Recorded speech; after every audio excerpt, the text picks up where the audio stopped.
Today, I'd like to go through exactly what an ex-boyfriend is thinking during every single day of a no contact rule. A few stipulations, though.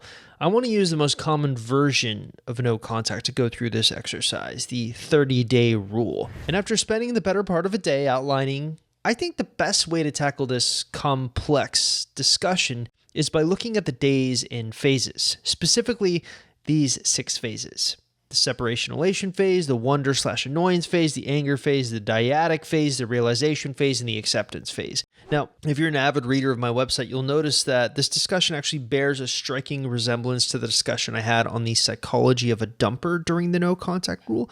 And as I was writing out the notes for this, I kind of wrote them in a way so that that discussion can be used simultaneously to complement this discussion. Though this discussion, I guess, is far more interested in the actual thoughts an ex is going to have when the no contact rule is being done on them. But enough chit chat, let's begin. So the first phase is really going to encompass days 1 through 5. So you've started the no contact rule. It's been 5 days, and I call this the separation elation phase. And the biggest misconception that people tend to have about the no contact rule is that by enacting it, an ex will sort of suddenly grow interested and anxious and blow up their phone trying to reconcile.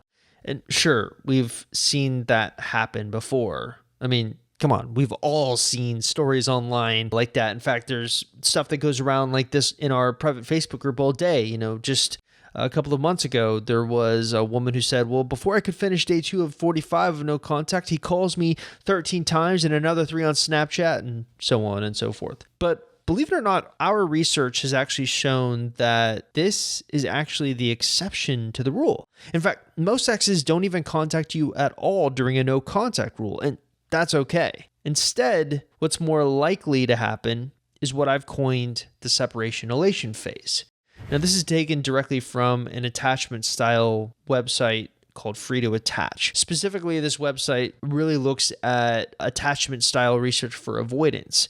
And pulling a quote from there, they talk about this concept of a separation elation. So after a relationship ends, people with an avoidant attachment style tend not to show much anxiety or distress, often feeling an initial sense of relief at the relinquishing of obligations and the sense that they are regaining their self-identity and not tending to initially miss their partner. This is separation elation as the pressure to connect is gone. So in the early stages of no contact, specifically in the first 5 days, what you'll probably see isn't an ex who's deeply saddened, but rather an ex who's kind of overjoyed at their newfound freedom. So here are some of the common behaviors that you can expect your ex to exhibit on the first 5 days of the no contact rule. Snarky social media posts bragging about how great they're doing, jealousy ploys, hearing through mutual friends that they seem to be extremely happy without you.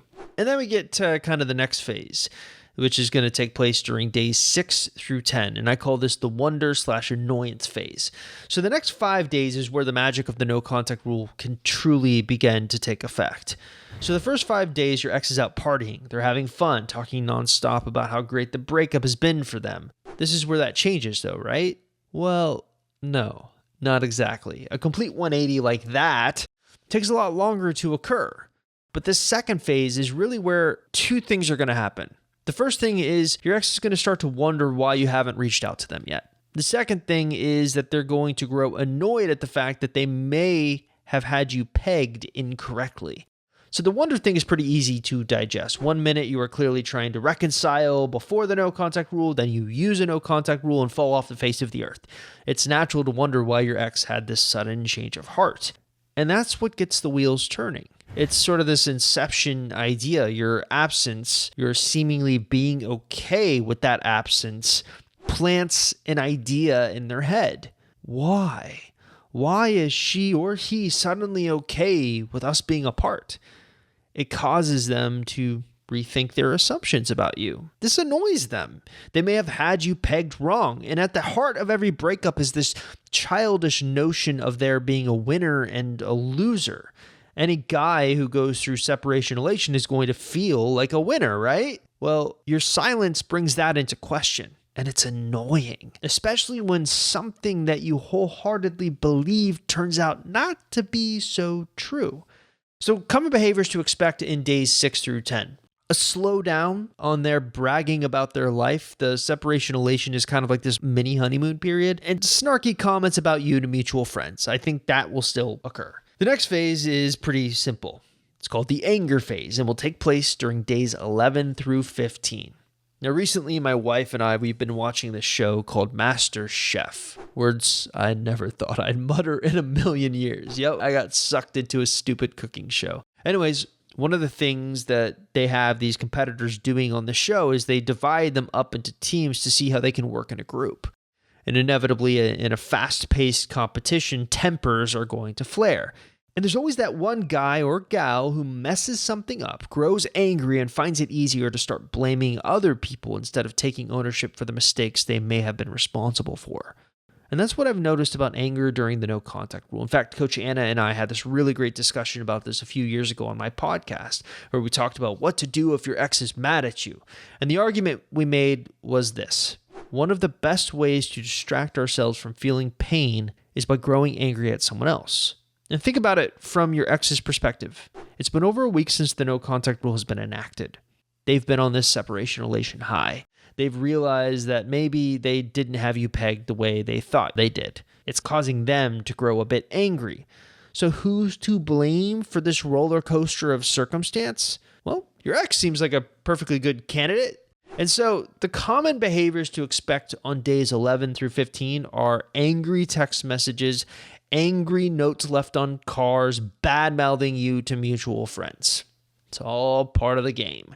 And that leads us very seamlessly into our next phase, the dyadic phase, which happens during days 16 through 20. But alas, your ex cannot blame you forever. This is where the dyadic phase comes into play. Now, in the past, I've defined the dyadic phase as the situation where one or both partners try to fix a relationship, but there's a hyper focus on them fixing symptoms and not actual problems. But how are you supposed to view this if you just had an ex say all kinds of mean things about you? Does the dyadic phase simply mean that they're going to try to fix the relationship? No. Instead, it's best to think of it in terms of the drunk texting phenomenon. Not to say that you've ever drunk texted anyone, but let's play devil's advocate here and assume that you have. Now, usually after the texting is over and you wake up with a massive hangover, you survey the wreckage you've created while inebriated. That kind of rhymes. Anyways, you're overcome with a wave of guilt, perhaps even a bit of shame. Next, it's time to do the inevitable apology tour. Well, during this phase of the no contact rule, your ex might experience something similar. Regret for the mean things they texted you, shame for how they acted. This can cause them to be apologetic even. We've seen the common take back texts after the angry text. It usually looks something like this. Look, I said some things last night that are simply untrue. I want to apologize. This is the dyadic phase at work. They aren't trying to fix the relationship. Rather, they're trying to make themselves feel better because in their own head, they aren't the bad guy. Sometimes for an ex, this is all they have to hold on to. And if that perception becomes flawed, their entire world can come crashing down. So common behaviors to expect in days 16 through 20, apologizing for angry texts in the previous phase and acting like the angry texts never happened and trying to start a new conversation. Which leads us next to the realization phase, which will take place on days 21 through 25. It's almost been a month and you've been completely radio silent. They might have started stalking your social media profile to see what you're up to.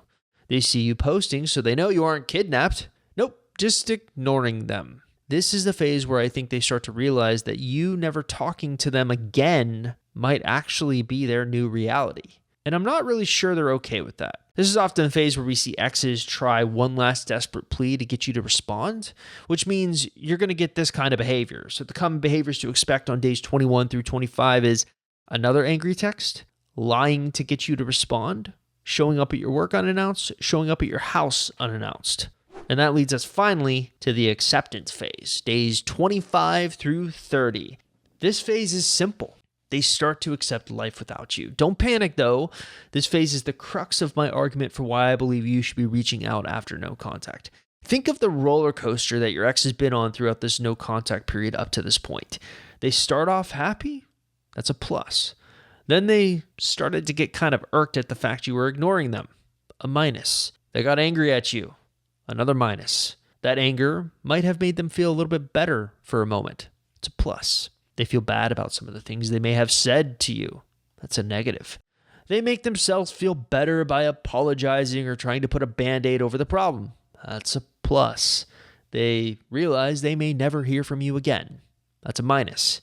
That's literally 4 gigantic emotional value changes in the span of a month. They're up one moment, down the next. And here's the beauty of the way I teach the no contact rule. You will be reaching out after it, but only after they've gone through this journey. Right when they've started to accept their new reality, you give them that one last value change. You reach out to them, start a conversation, turn their negative into a positive. Now, it's not always as cut and dry as the scenario I just outlined, but I believe the theory is sound. Of course, it's undone if you break the no contact prematurely, assuming you aren't doing a limited version of it. It screws with the value changes that we work so hard to outline above. So my ultimate argument is this. Allow your ex to go through a journey during the no contact rule. Trust that the mere act of your silence will be enough not only to reorient your world, because you get time to focus on you, but reorient theirs as well, so that by the time the two of you do get back in touch, they're a lot more willing to take you seriously.